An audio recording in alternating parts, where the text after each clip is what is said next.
सर्वांना नमस्कार. Tanvi Arjun love स्टोरीचे 201 episode यापूर्वीच अपलोड केलेले आहेत. कृपया ते सर्व एपिसोड ऐकण्यासाठी आपल्या चॅनलला भेट द्यावी.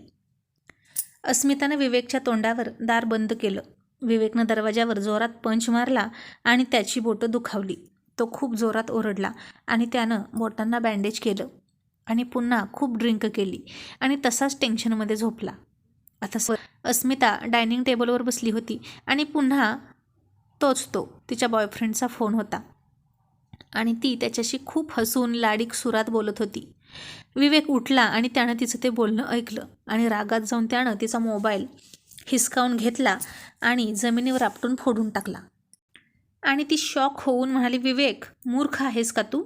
हे तू काय केलंस? माझा मोबाईल का फोडलास? विवेक चिडून म्हणाला, असे 100 मोबाईल मी तुला घेऊन देईन, पण तू मला रात्री इग्नोर का केलंस ते आधी सांग.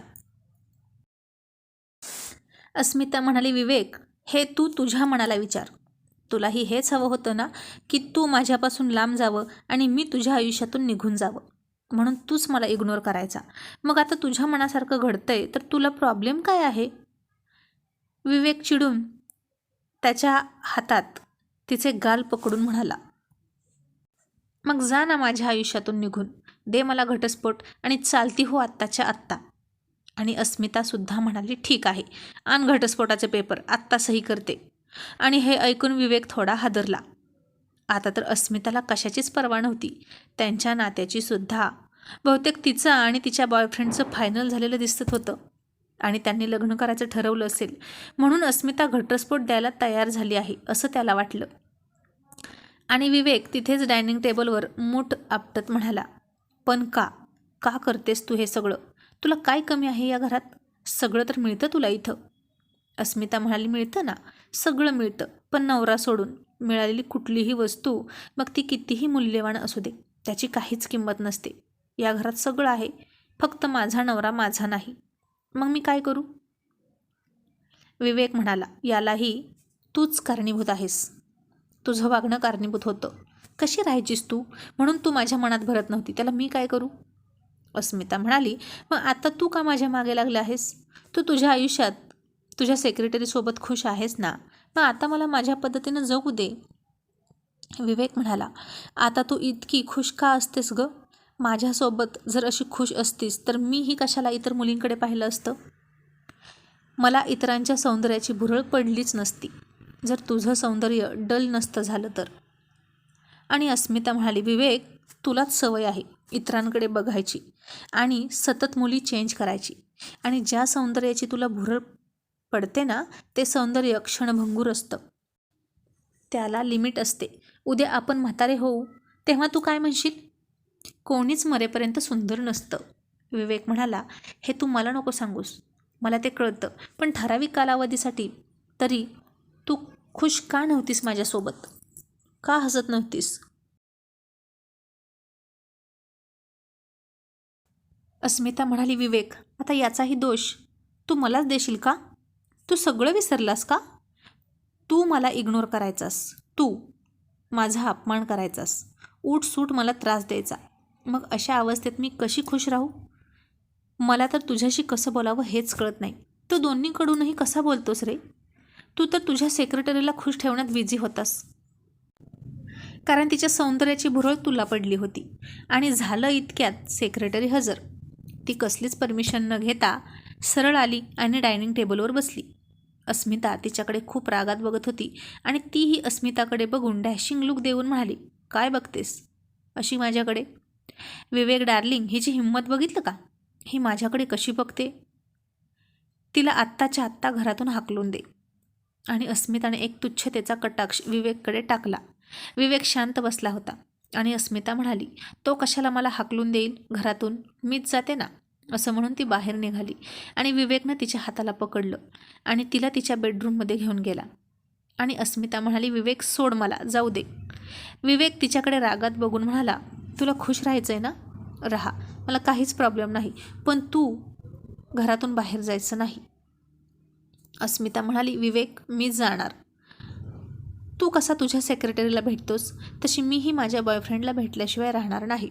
मला तो खूप आवडतो. विवेकला आता तिचं थोबाड फोडावं असं वाटत होतं आणि तो तिला म्हणाला, का आता मी नाही आवडत वाटतं तुला? अस्मिता म्हणाली, आधी तू सांग, मी आवडते का तुला? आणि विवेक शांत बसला. अस्मिता म्हणाली, मला मिळालं तुझं उत्तर. तो म्हणाला, आधी तू सांग तुझं काय? तुला मी आवडतो का? ती कसनुसं हसून म्हणाली, आवडतो की नाही यापेक्षा माझं तुझ्यावर किती प्रेम आहे हे महत्त्वाचं आहे विवेक. पण तुला तर माझं काहीच देणं घेणं नाही. रोज तुझ्या बेडवर तुझ्या शेजारी असते मी, पण तू मला चुकूनही स्पर्श करत नाहीस. मी किती आसुसलेली असायचे तुझ्या प्रेमासाठी, तुझ्या प्रेमळ नजरेसाठी, पण तू माझ्याकडे बघतही नव्हता. आणि माझ्या हक्काचं प्रेम तू त्या सेक्रेटरीवर उधळून टाकतोस. मी मात्र तुझ्या प्रेमाची भुकेली, तुझ्या दयेची वाट बघत बेडवर तळमळत असते. तू जेव्हा तिला सुख देत असतोस तेव्हा मी कितीतरी रात्री रडून घालवले आहेत, याची कल्पना तुला आहे का? मग आता मला ते सुख, ते प्रेम मिळतंय तर तुला का त्रास होतोय? तो म्हणाला, माझ्यावर प्रेम करतेस असं म्हणतेस ना, आणि सुख मात्र बाहेरून घेतेस, म्हणजे तू मला फसवतेस, बरोबर? ती म्हणाली, तू सुद्धा माझ्याशी लव्ह मॅरेज केलं आहेस, मग तू कसा बाहेरून शारीरिक सुख मिळवतोस? मग ही माझी फसवणूक नाही का?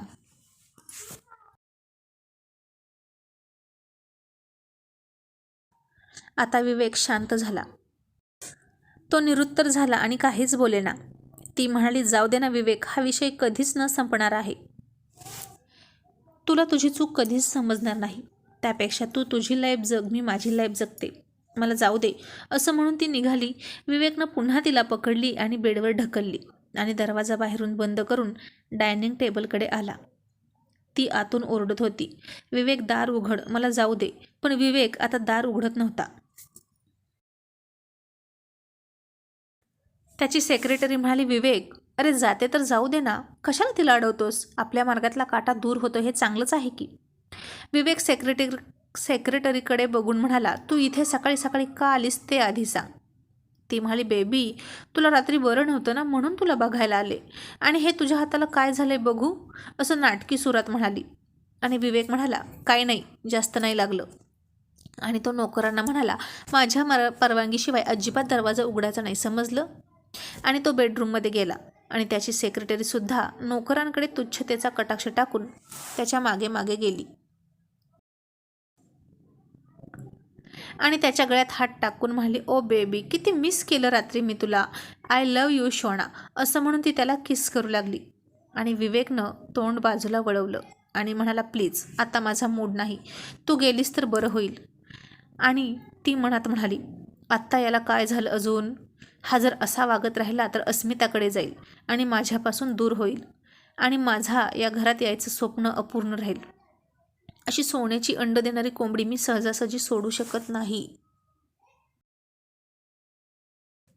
आणि ती थोडी शांतच बसली आणि त्याच्यासाठी कपाटातून त्याचे कपडे काढून म्हणाली, ओके डार्लिंग, तुझा मूड नाही ना, इट्स ओके, चल ना ऑफिसला जाऊया, तयार हो. आणि विवेक तयार व्हायला लागला आणि ती म्हणाली, विवेक, आज आपल्याला एका फॅशन शोला जायचं आहे, तुला माहीत आहे ना? तो काहीच नाही बोलला आणि तयार झाला. विवेकला फॅशन शो बघायला आणि तिथल्या मुली बघायला खूप आवडायचं आणि तो आणि त्याची सेक्रेटरी बाहेर गेले. दिवसभर त्यानं ऑफिस केलं आणि 4 वाजता फॅशन शोला गेला आणि तिथं काही मॉडेल रॅम्प वॉक करत येत होत्या, जात होत्या. आणि आता विवेकला आठवली ती अस्मिता, तिच्या डोळ्यातला कॉन्फिडन्स, चेहऱ्यावरची चमक आणि ओठातलं स्मित हास्य. तिची सडपातळ फिगर त्याला आठवली, तशीच आजही ती दिसत होती. आणि आत्ता त्याला आठवलं की तिला त्यानं सकाळी बंद केलेली आहे, दरवाजा लावून. आणि तो ताडकन उठला आणि घराच्या दिशेनं निघाला. सेक्रेटरी मागे पळत होती. काय झालं विवेक, तू का निघालास? विवेक थांब, असं म्हणत होती. पण त्यानं तिचं काहीच ऐकून घेतलं नाही आणि घरी आला. त्यानं पाहिलं तर दरवाजा अजूनही तसाच बंद होता. तो नोकरांना म्हणाला, अस्मिता मॅडमनी काही खाल्लं का? त्या कुठे आहेत? एक नोकर म्हणाला, सर, तुम्हीच सकाळी सांगितलं होतं की दरवाजा उघडायचा नाही आणि मॅडमही दरवाजा उघडा असं म्हणाले नाहीत, त्या आतच आहेत आणि त्यांनी काहीच नाही खाल्लं. ओ नो, असं म्हणून विवेकने डोक्यावर हात मारून घेतला. म्हणजे ती अजून उपाशी आहे? बाप रे, तिला काही झालं तर नसेल ना, असं म्हणून त्यानं दरवाजा उघडला. तर अस्मिता बेडवर बेशुद्ध होऊनच पडली होती. त्यानं घाबरून तिला हलवलं, पण ती उठली नाही. त्यानं नोकराला तिच्यासाठी ज्यूस आणायला सांगितला. तिच्या तोंडावर पाणी शिंपडलं आणि ती भानावर आली. तो तिला म्हणाला, ज्यूस पी. आणि तिने तोंड फिरवलं आणि म्हणाली, मला नको ज्यूस. विवेक म्हणाला, अस्मिता तू काहीच खाल्लं नाहीस, ज्यूस पी, नाहीतर तब्येत बिघडेल. अस्मिता म्हणाली, बिघडू दे. माझी तब्येत बिघडली तर तुला काय फरक पडतो? मी जगले काय आणि मेले काय, तुला काहीच फरक पडत नाही. विवेक म्हणाला, फालतूची बडबड बंद कर आणि ज्यूस पी. तरीही अस्मिता ऐकत नव्हती. ती म्हणाली, तू माझा मोबाईल का फोडलास ते आधी मला सांग. आणि त्यानं आता लगेच एक फोन केला आणि म्हणाला, पटकन एक मोबाईल घेऊन या. आणि म्हणाला, बघ 10 मिनिटात तुझा मोबाईल येईल, नवा कोरा. आता तरी ज्यूस पी. अस्मिता तरीही म्हणाली, मला तुझ्या हातून नको. तो म्हणाला, अस्मिता तू माझा इतका तिरस्कार करायला लागलीस, तेही इतक्या कमी वेळात, हे कसं शक्य आहे? ती म्हणाली, विवेक बदल हे असेच होत असतात पटकन, आणि आपल्याला कळतही नाही की आपण कधी चेंज झालो. विवेक म्हणाला, त्या बॉयफ्रेंडमुळे तू चेंज झालीस ना? ती म्हणाली, हो. मग विवेक म्हणाला, तुला त्या बॉयफ्रेंडची शपथ आहे, ज्यूस पी. अस्मितानं त्याच्या चेहऱ्याकडे रागात बघितलं आणि तिने तो ज्यूस पिला. आणि विवेकला राग आला, त्याची शपथ घातल्यावर तिनं ज्यूस पिला म्हणून. आणि तिला म्हणाला, त्याची शपथ घातली की लगेच ज्यूस पिलीस ना? इतका आवडतो तो तुला? ती म्हणाली, हो खूप आवडतो तो मला, कारण तो माझी काळजी घेतो, माझ्या मनाचा विचार करतो, आणि तू करत नाहीस. तो म्हणाला, तू घरात थांबलीस तर मी तुझा विचार करीन ना? तू तर सतत घराच्या बाहेरच असतेस, त्याच्या मागे मागे, मग मी काय करू? आणि अस्मिता म्हणाली, विवेक आता तुला स्पष्टच बोलते,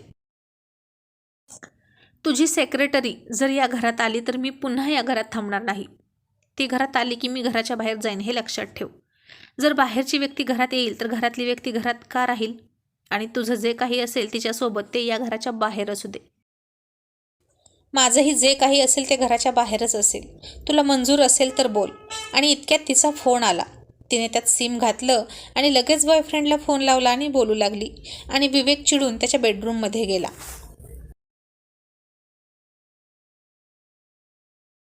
आणि लगेच त्याच्या मागे मागे त्याची सेक्रेटरी आलीच होती आणि तिने त्याला पाठीमागून मिठी मारली. आणि तो वैतागला आणि डोकं पकडून तिला म्हणाला, तू सतत माझ्या मागे मागे का करतेस? तू एक काम कर, उठसूट अशी घरी येत जाऊ नकोस. मला जर तुला भेटावंसं वाटलं तर मी तुला भेटेल, ठीक आहे? आता तू जा. आणि तिला तर विश्वासच बसत नव्हता तिच्या कानावर की हे सगळं विवेक बोलतोय. तो विवेक जो तिच्या एका शब्दाखातर काहीही करायला तयार होता. तो विवेक जो तिने डोळ्याने इशारा केला की अस्मिताला खूप त्रास द्यायचा. आणि ती म्हणाली, विवेक हे तू काय बोलतोस? तुला कळतंय का? तू माझ्यावर प्रेम करतोस ना? आणि विवेक आता गप्प बसला. ती पुन्हा म्हणाली, विवेक तू माझ्यावर प्रेम करतोस की नाही? आणि विवेक तिला म्हणाला,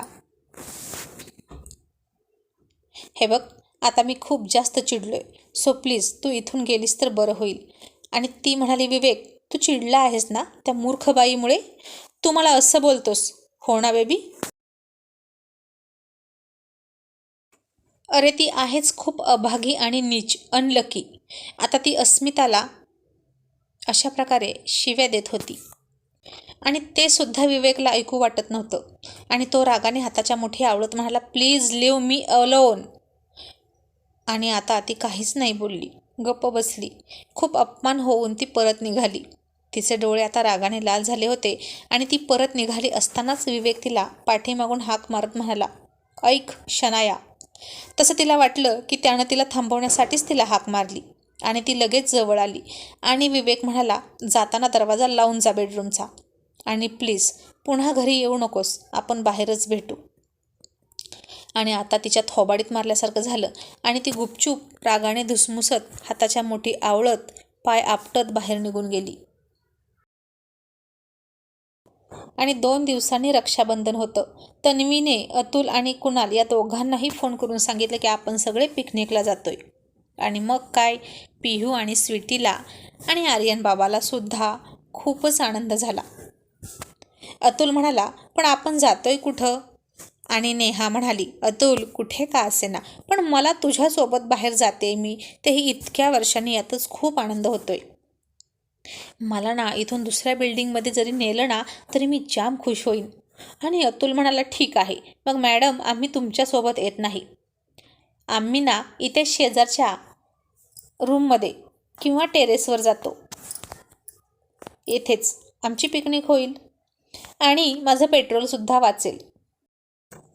तन्वी हसली आणि नेहाने त्याला लाडात येऊन एक फटका दिला आणि म्हणाले, किती अनरोमॅन्टिक आहेस रे अतुल, शिक ना जरा अर्जुन सरांकडून काहीतरी. अतुल म्हणाला, अगं अर्जुन सरांकडून काय शिकायचं त्यात, ते किती रागीट आहेत. तुला माहीत आहे ना, ही सगळी खासियत तर तन्वी मॅडमची आहे. त्यांच्याकडूनच शिक नवऱ्याला प्रेम करायला, त्याला जीव लावायला, कसा त्याला आपल्या मिठीत आणि मुठीत आवळून ठेवायचा हे शिकून घे. आधी अर्जुन सर पिकनिकला कुठेच जात नव्हते ना, म्हणून मीही जात नव्हतो. मग हे सगळं बायका शिकवत असतात नवऱ्याला, समजलं. आणि नेहा म्हणाली, ओके, आता मी तन्वी मॅडमकडून शिकून घेईन हा सगळं. आणि अतुल हसून म्हणाला, आणि तोपर्यंत आपली साठी जवळ येणार, आपली बुद्धी नाठी होणार आणि हातामध्ये काठी येणार. इतकी स्लो लर्नर आहेस तू. आणि ती चिडून त्याला मारण्यासाठी मागे धावली आणि अतुल वाचवा म्हणून पुढे पळून गेला. आणि इकडे अस्मिता विवेक देखत फोनवर तिच्या बॉयफ्रेंडला म्हणाली, यस बेबी, मी नक्की तुझ्यासोबत येणार. आपण ही पिकनिक खूप एन्जॉय करू आणि मेमोरेबल करून टाकू. आणि हे ऐकून विवेक आणखीन जास्त चिडला. आता विवेक अस्मिताला पिकनिकला जाऊ देईल की नाही हे पाहणं इंटरेस्टिंग ठरणार आहे.